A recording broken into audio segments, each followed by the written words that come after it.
Ngayon ang ating i-recap ay isang movie na pinamagatang Icefall, na ipinalabas taong 2025. Ngunit bago ang lahat, please subscribe and click the notification bell upang ma-notify kayo sa aking mga paparating na uploads. Nagsimula ang kwento sa isang sasakyan na huminto sa isang pawn shop, at pumasok si Drake na ininspeksyon ang lugar, habang tinatapos ng dealer ang pag-asikaso sa isa customer.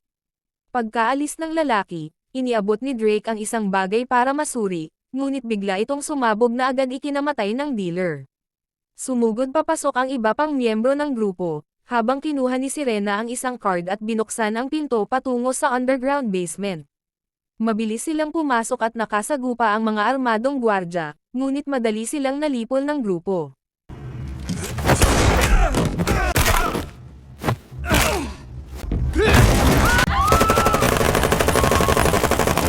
Kinaladkad ni Drake palabas ang manager at tinanong kung nasaan ang pera. Tumanggi ang lalaki hanggang sa nagpaputok si Drake malapit sa kanyang tenga, dahilan para masugatan ito at mapasigaw siya sa sakit.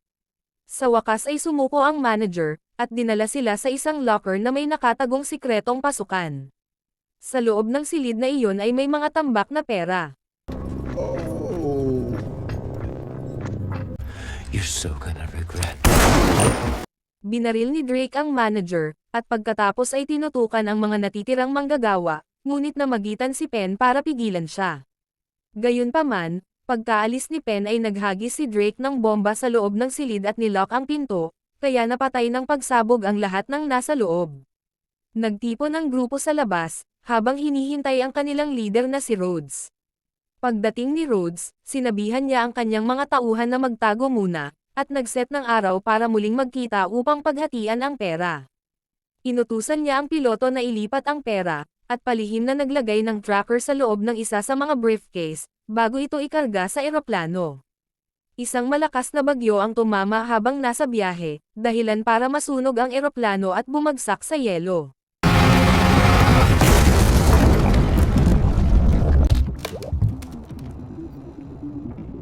Pagkalipas ng 5 buwan, hindi pa rin natatrack ang bumagsak na eroplano.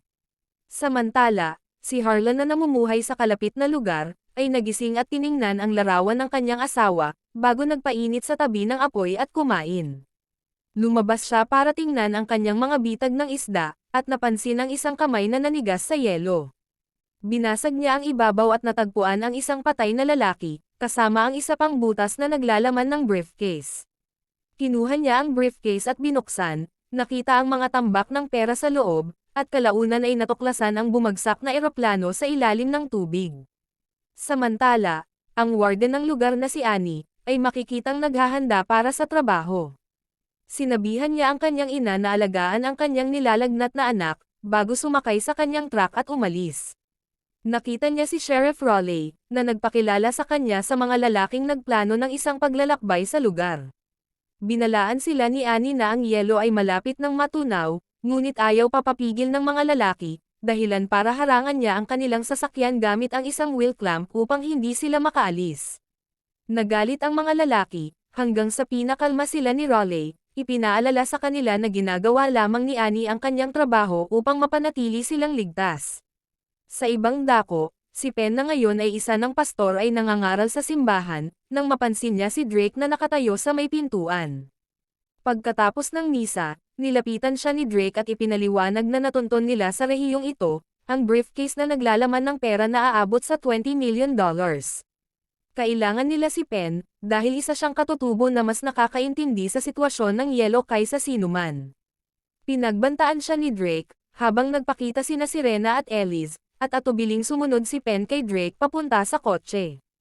Naglakbay si Annie para iligtas ang isang matanda na nagngangalang Jed na na-stranded sa yelo, habang pinag-aaralan naman ni Penn ang sitwasyon, at nagbabala na mayroon na lamang 10 oras bago ito magsimulang matunaw. Doon ay nakita ni Annie si Harlan, at ipinaliwanag ni Jed na si Harlan ay nakatira sa kalapit na lupa, at hinahanap ang kanyang asawa. Pinigilan ni Annie si Harlan at sinuri ang kanyang mga gamit. Sinabi ni Harlan na mga lambat lamang ang kanyang dala, ngunit nakita ni Annie ang briefcase at ang pera sa loob nito. Nang tanungin siya ni Annie kung saan niya ito nakuha, sinabi ni Harlan na natagpuan niya ito sa ilalim ng yelo. Agad na binunot ni Annie ang kanyang baril, at inutusan si Harlan na ibaba ang kanyang backpack. Kinapkapan niya ito, kinuha ang kanyang kutsilyo, at pinusesan ang kanyang mga kamay. Nilagay ni Annie ang backpack at briefcase sa kanyang truck, bago tinawagan si Raleigh para humingi ng suporta. Maya-maya ay dumating si Drake at ang kanyang grupo. Ipinahayag ni Drake na may hawak si Annie na isang bagay na pag-aari nila, ngunit itinanggi ito ng warden. Pinilit ni Drake na lumuhod ang lahat, habang sinusubukan ni Penn na pigilan ang karahasan.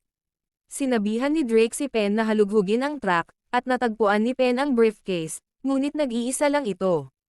Tinanong ni Drake kung nasaan ang iba pang briefcase, ngunit iginiit ni Annie na wala siyang ideya.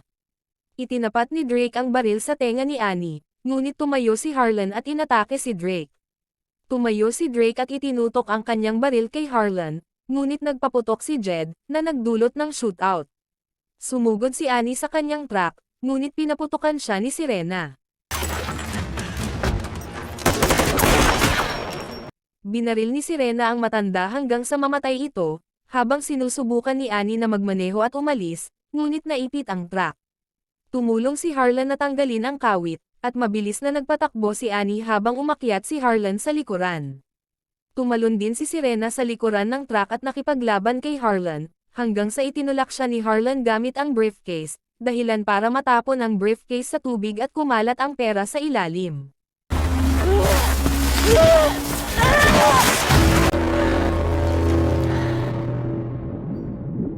Natauhan si Drake at napansin niyang na-flat ang kanilang gulong, kaya tinawagan nila si Dax at sinabihan itong tumungo sa kanilang kinaroroonan.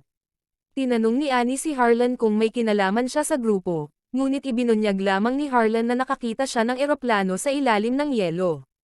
Tinawagan ni Annie si Raleigh at ikinwento ito at para na rin sa backup, at inutusan siya ni Raleigh na pumunta sa Station 11. Kalaunan ay nasira ang kanilang sasakyan, at wala silang ibang magagawa, kundi ang magpatuloy sa pamamagitan ng paglalakad. Gamit ang lubid, itinali ni Annie si Harlan na may 15 talampakan ang layo sa kanya, para sa kaligtasan. Balik kina Drake, inayos nila ang kanilang gulong at sumakay sa sasakyan upang magpatuloy sa pagtugis. Nang marating nila ang truck ni Annie, kinumpirma ni Serena na wala na ang dalawa roon. Sinuri ni Drake ang distansya gamit ang kanyang binocular, at nakita sina Annie at Harlan na naglalakad, kaya inutusan niya si Ellis na patuloy na magmaneho. Habang sumusulong ang grupo, nabasag ang yelo sa ilalim nila at naipit ang isang gulong ng sasakyan. Sinubukan ni Ellis na pilitin na magmaneho upang matanggal ang gulong sa pagkaipit, ngunit gumuho ang ibabaw at nagsimulang lumubog ang sasakyan kasama siya sa loob. Tinanggal ni Penn ang kanyang sinturon at inihagis ito kay Ellis, habang ang lahat ay nagkapit kamay para hilahin siya palabas bago ito tuluyang lumubog. Nagawa nila siyang iligtas at dumating din si Dax di nagtagal.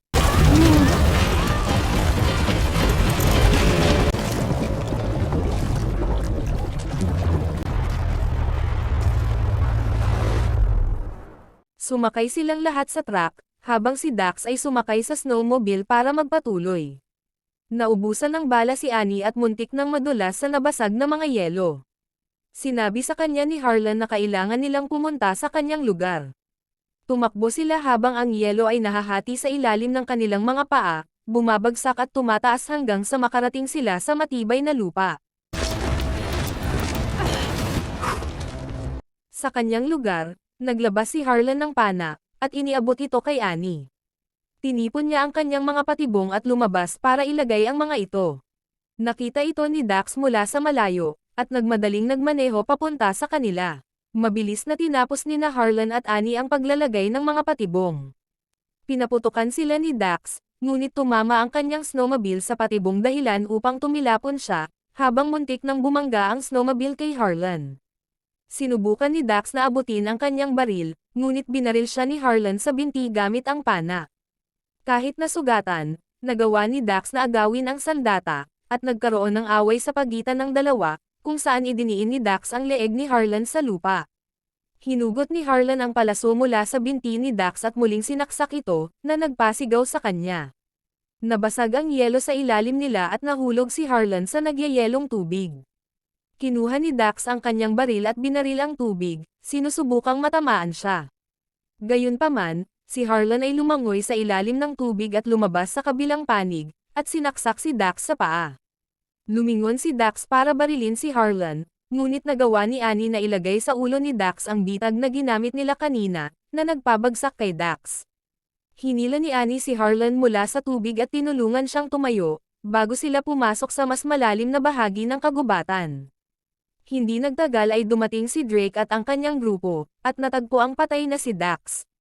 Umiiyak si Serena sa pagkamatay ng nobyo, habang inaalalayan siya ni Drake. Hey! You're gonna pay for this. It's gonna be okay. Sinundan ni na Harlan at Annie ang daan papasok sa kagubatan at umakyat sa mga bato, hanggang sa napilitan silang magtago dahil sa mga putok ng baril. Inutusan ni Drake si Serena na tumigil sa pagbaril, at sinabihan ang iba na sundan ang mga yapak.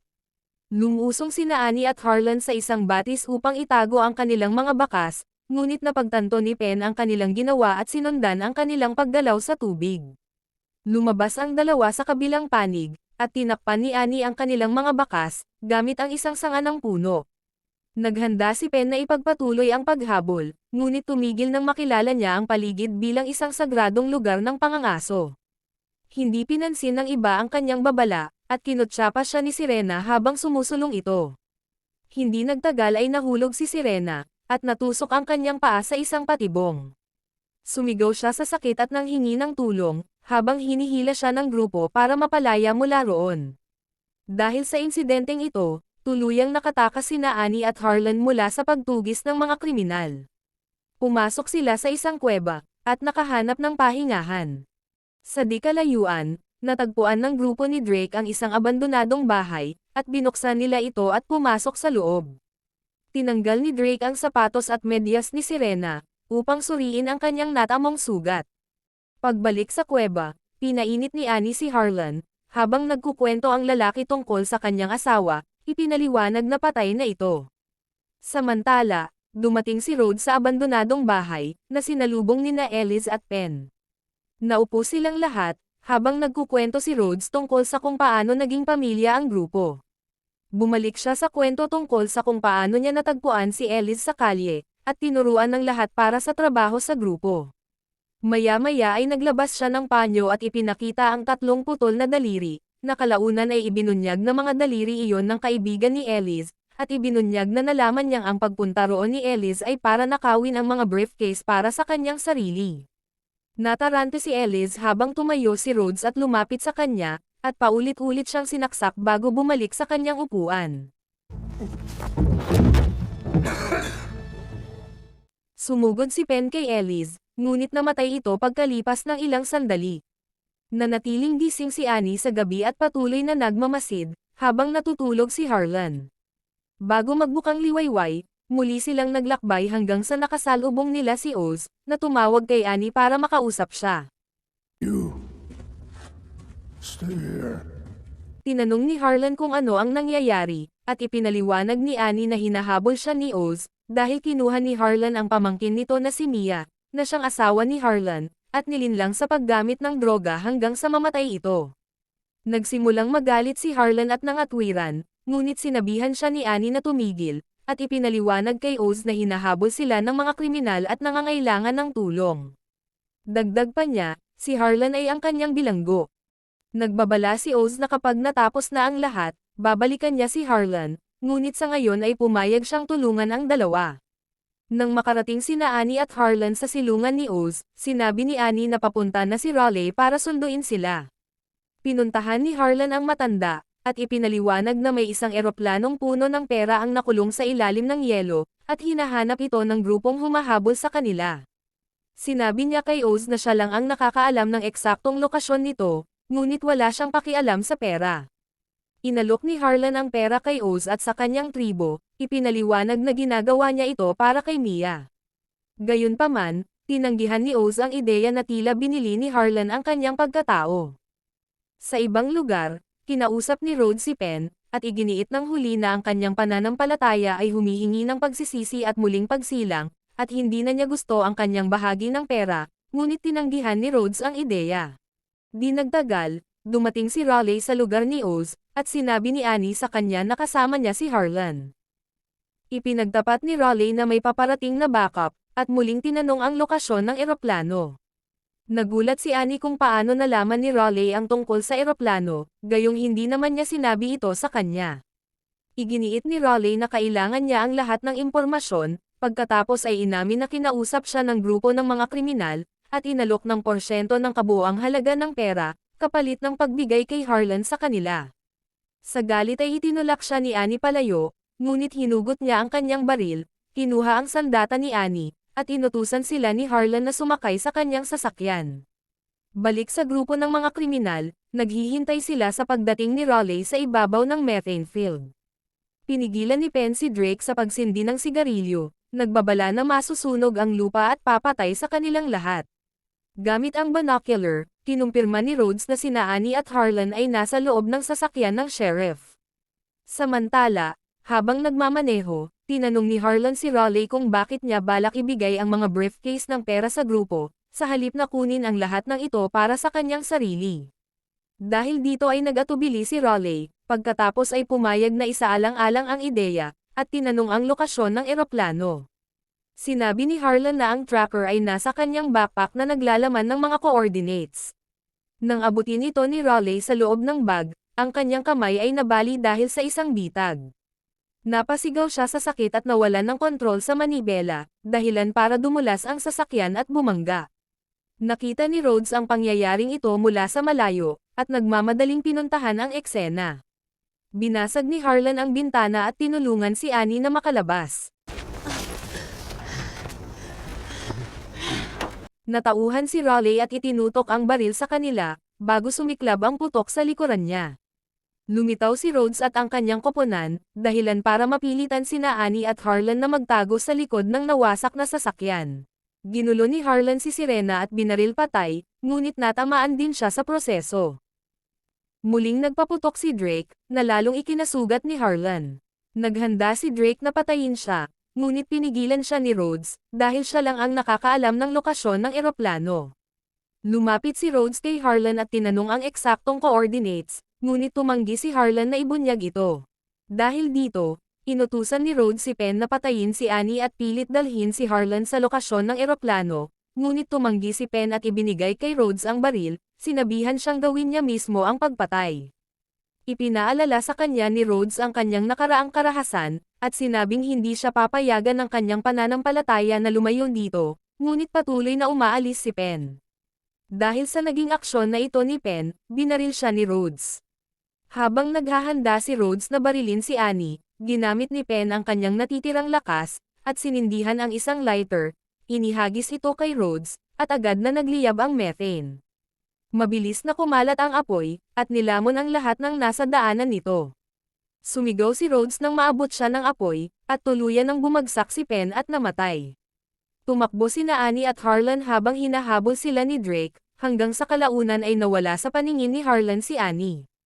Hinanap niya si Annie at tinawag ang kanyang pangalan, hanggang sa matagpuan niya ito na bihag ni Drake. Hiniling ni Harlan na palayain si Annie, ngunit tumugon si Drake na palalayain niya sila kapag nalaman na niya ang lokasyon ng eroplano. Binalaan ni Annie si Harlan na wag ibunyag ang lokasyon.